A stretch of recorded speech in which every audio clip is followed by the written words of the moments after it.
Alors maintenant, on va voir les filters qui nous permettent d'appliquer des filtres sur notamment nos médias, mais aussi à peu près tout ce qu'on veut. Donc pour voir ça, on va se prendre une image. On va aller dans Unsplash. Voilà, la banque d'images gratuite. On va aller prendre une image ensemble. Tac, tac, tac. On va taper Nature, par exemple, ici. OK. Et ici, on va prendre... Ici, voilà, les coquelicots. Très bien, on va prendre ça. On copie l'adresse de l'image. Sinon, vous pouvez la download ici avec une taille spéciale, mais là, on va juste prendre l'adresse de l'image avec cette taille-là. C'est très bien pour notre présentation ici. Image, on le met donc dans source ici. Et on peut même mettre, pour vous habituer, si vous voulez, image de coquelicot. De coquelicot ici. Coquelicot, j'y arrivé. Je crois que ça s'écrit comme ça, mais je ne suis pas sûr. Donc le Alt, encore une fois, c'est pour l'accessibilité. On y reviendra un petit peu plus tard dans la partie accessibilité.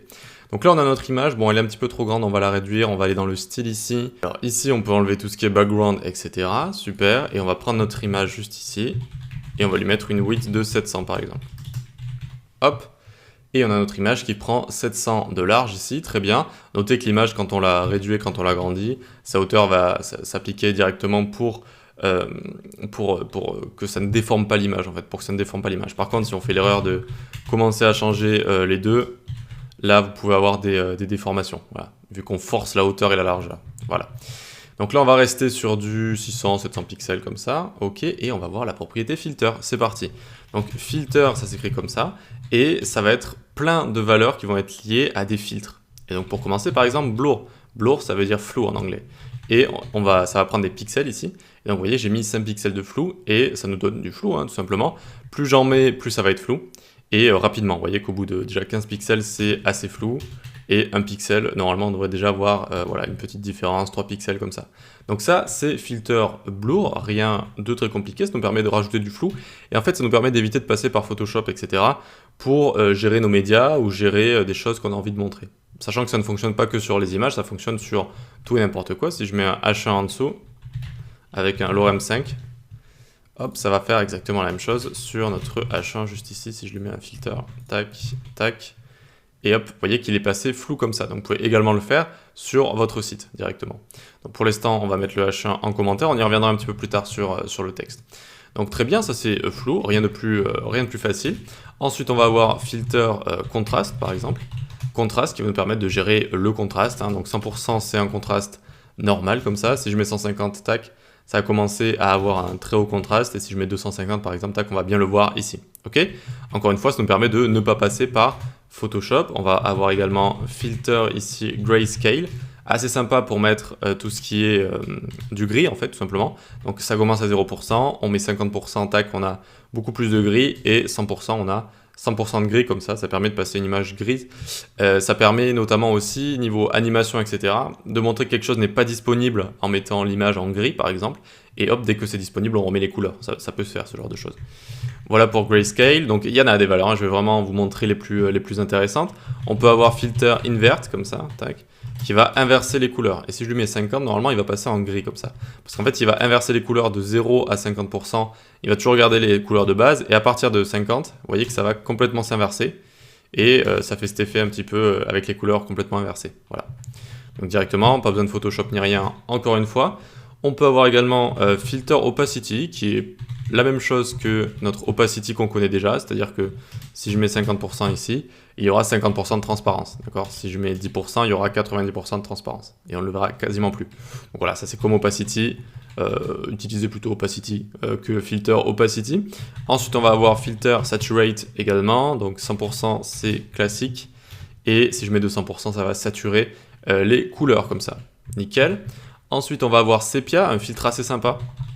Filtre Sepia, tac, donc 0%, il n'y a pas de Sepia. Et Sepia, c'est un filtre spécial un peu, j'allais dire nostalgique, un petit peu orangé, comme ça. Ça donne une ambiance assez spéciale, c'est assez sympa également, donc ce Sepia, comme ça. Ensuite, on va avoir le Way Rotate. Alors, filter Way Rotate. Ça permet de tourner nos couleurs sur la roue chromatique en fait. D'accord. Donc nos couleurs elles sont placées sur une roue chromatique de base. Et si je commence à faire 50 degrés comme ça va les tourner. Si vous voulez bien voir la roue chromatique, vous pouvez taper par exemple Adobe Color. Adobe Color, tac, et donc ici on a bien une roue chromatique si je ne dis pas de bêtises. Alors tac, vous voyez la roue chromatique comme ça. Alors là, j'ai l'impression d'avoir de l'opacité à 50%, je sais pas pourquoi. Je sais pas pourquoi ils m'ont mis l'opacité à 50%, mais vous voyez, c'est ça la roue chromatique. C'est toutes les couleurs comme ça. Et ce site est assez bien d'ailleurs, mais je vais vous faire une partie design où je vais vous expliquer des sites qui sont assez sympas pour choisir des couleurs. Vous pouvez choisir les couleurs monochromes, en triade, complémentaires, etc. C'est bien pour choisir des palettes, mais ça, on y reviendra plus tard. Donc hop, on peut fermer ceci. Donc ça permet donc de tourner sur la roue chromatique comme ce que je vous ai montré. Alors je vous avoue que j'ai pas encore vu des gens l'utiliser vraiment, mais pourquoi pas. Ensuite donc, Way Rotate, on va voir Drop Shadow, ça c'est très intéressant, filter Drop Shadow. Ça fait comme Box Shadow, vous savez, ça rajoute des ombres à notre élément. Et donc par exemple ici c'est 0 pixels sur X, 20 pixels sur Y, 30 pixels de flou et la couleur OOO. Alors, oups, j'ai supprimé ça, voilà. On va mettre du coup une shadow, donc ça veut dire des ombres. On va mettre des ombres sous notre image ici. Mais c'est mieux que Box Shadow. C'est mieux que Box Shadow. Pourquoi c'est mieux que Box Shadow? Je vais vous montrer ça tout de suite. On va justement l'utiliser sur notre texte qu'on a juste en dessous. Donc ici, le filter blur, on va l'enlever. Et à la place, on va rajouter ce qu'on a juste ici. Notre filter. Parce que sur l'image, on ne peut pas trop le voir, mais sur le H1, vous allez voir, on le décommente ici, ça se voit, c'est très, très explicite. Donc ici, on va lui mettre un font size de 50 pixels, ou même plus, on va vraiment exagérer.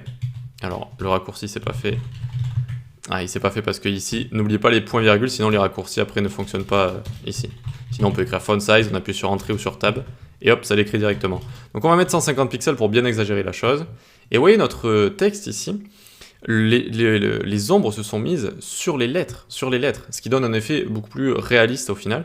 Ça s'est mis sur les lettres. Alors que si j'utilise Box Shadow avec exactement les mêmes valeurs, donc je prends ça exactement la même chose, et que je le mets ici, tac, et ça je le mets en commentaire au-dessus. Attention, hop, regardez ce qui s'est passé. Ça a vraiment mis une ombre en fait sur la box, d'accord, sur la box, sur la boîte. Ça a mis une ombre en dessous, Alors que Filter va mettre une ombre, vraiment ça va détecter les éléments qu'il y a à l'intérieur, le contenu, et ça va le mettre sur le contenu. Donc ça peut être plus intéressant à mettre en fonction de ce que vous voulez créer en fait. Est-ce que vous voulez mettre l'ombre sur le contenu ou sur la boîte du contenu? Voilà. Donc ça, c'est Drop Shadow, assez intéressant. Et pour terminer avec ces filters, eh bien, on peut en utiliser plusieurs d'un coup. Par exemple, si je viens ici faire filter blur 3 pixels et sépia, je ne sais pas par exemple, sépia, tac, et je vais mettre 80%. Eh bien, vous voyez que ça fait du flou tout en étant sépia 80%. Et vous pouvez accumuler à peu près tout ce que vous voulez ici. Donc ça, c'est pour filter, c'est une propriété assez complète qui permet de rajouter des filters autant aux images, aux médias, que à tout notre contenu, notre texte, etc. Voilà pour filter, on passe à la suite.